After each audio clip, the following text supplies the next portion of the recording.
For the latest top tips, reviews and advice, please subscribe below. Hello and welcome to Attwoolls Outdoors with me, Mike.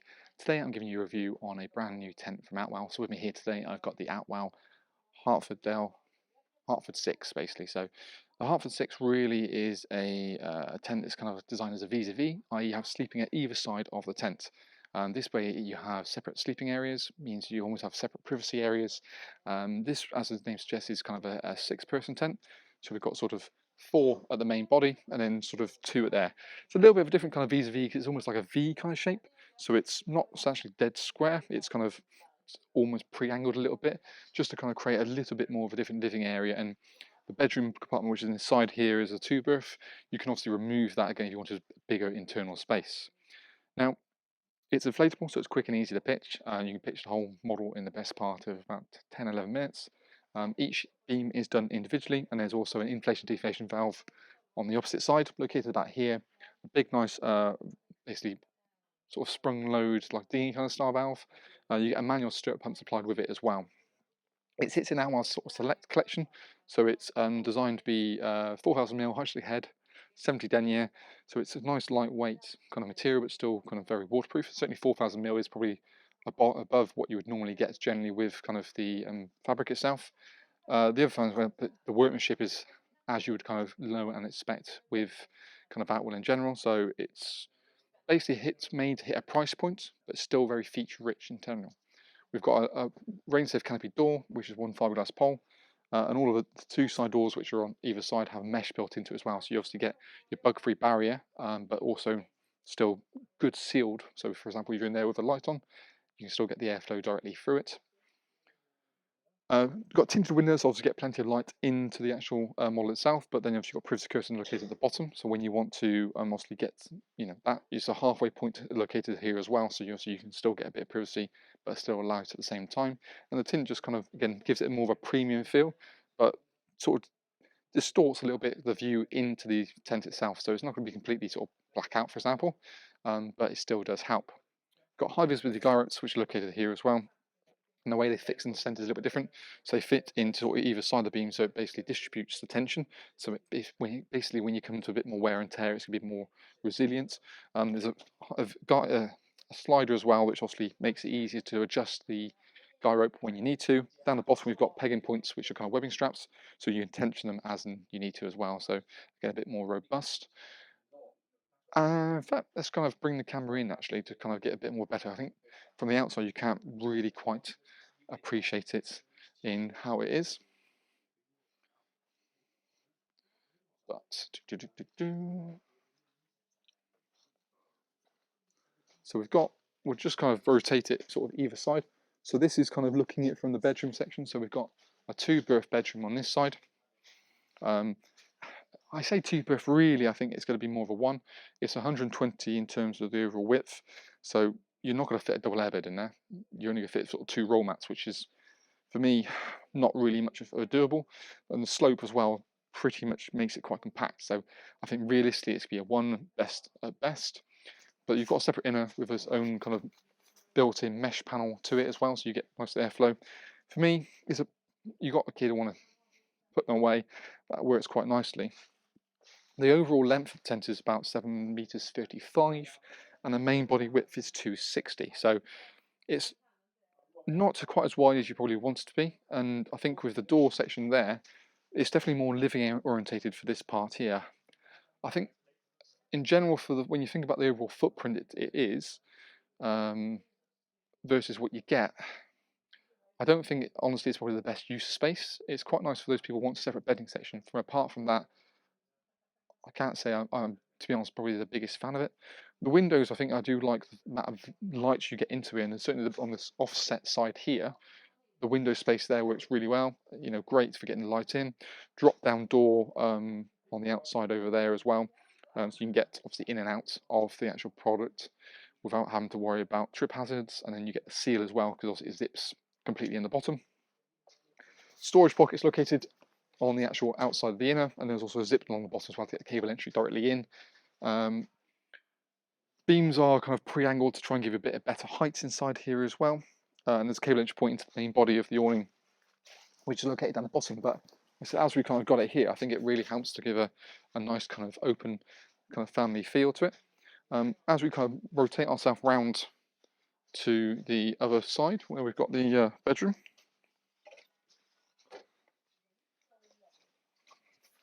you can probably see a bit better now kind of the door itself and how we've got that sort of lip as. Immediately, as I said, I'm being 6'2", but I still have to dip in and out of the doors. So I can't actually walk through the doors again, which for me, you've got a lot of headroom space here, you could probably make a bit of an opening. There is obviously window built in store and a fully mesh panel, so you get a full seal. You've got that trip hazard free entrance. Now again, because you're in a sort of a 260 width, really, they classify this as a sort of 4-berth bedroom, and for me, you're going to struggle to fit 4 people in there. I see this more as a sort of a comfy 2, a 3 at a push, just because the main body width internally is about 260, so it's designed for a 120 and a 120 bedroom, so it's 240 overall, so it's going to be a tight fit. You do have a nice feature of the quick and quiet bedrooms, so it's the ability of entering the bedroom section itself without having to use a zip every single time. So you can use the normal door, big mesh panel on the front as well. But when you want to enter the door, you can actually just walk in, and it closes behind you. You can see also the mesh panel there with the zip ups. There is a divider between the section, so we kind of keep it all nice and neatly open, and the door actually is on the right hand side, not the left. We've got a slight slope to the back as well, which is take a little bit of room out of the bedroom. It's about 220 in the central depth of it, with a mesh part directly over the top. You have got storage pockets located at the front of there, which is a quite nice feature. And then there's a cable entry point down the bottom as well, so you can still get mains cable directly into it. Storage pockets in the side of the bedroom as well, which works really quite nicely. So I think on a whole, it's quite a nice little. The bedroom, and like I said, the features as well, is a divider between the two sections, so you can have it open up, and you would have to have that as a one big open bedroom, really. So I foresee this being more of like a 3-person tent, possibly a 4 at a push, i.e. a 2 and a 1, and then obviously a 1 in the other side.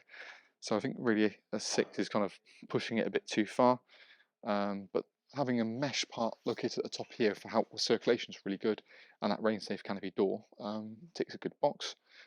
We've also got Attwoll's hook track system, so it's the ability to have like a lighting hanging or a hanging point on the main central beam, so that's going to help give you a lot of light.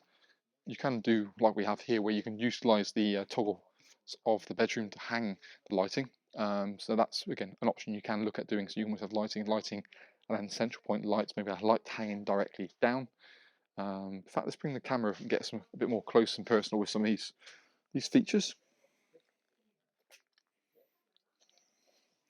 So, as you can see, the bedroom section works like so. So you've got it's a slightly darker tint as well, so it's designed to cut out certain amounts of light. Storage pockets located down the side there if you avoid the actual light that's blaring it. That's your ventilation point located at the back. There are so the dividers which roll directly up to the top, and you've got the mesh built into it at the front. Little points down there again for storage, and that's that big mesh panel that's above. That's kind of side door which has got that brown canopy. And as we kind of look back from this section here, I say it does create it does make it feel cozy the way it's been dressed up here.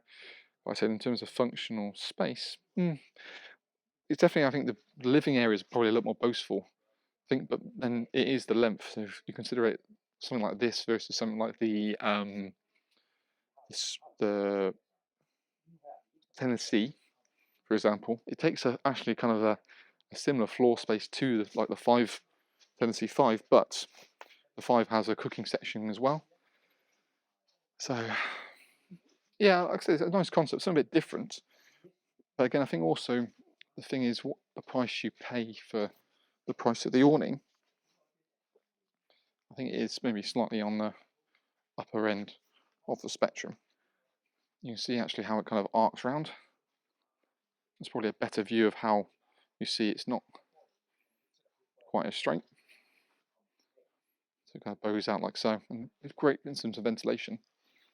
So you can obviously have it fully open, that can then zip down, or you can actually have it pronged out as well. But you can see kind of again, sort of not essentially the narrowness of it. And we've got the obviously inflation points which are located down the bottom here. and also there's a cable entry point, which works as well. So I think on the whole,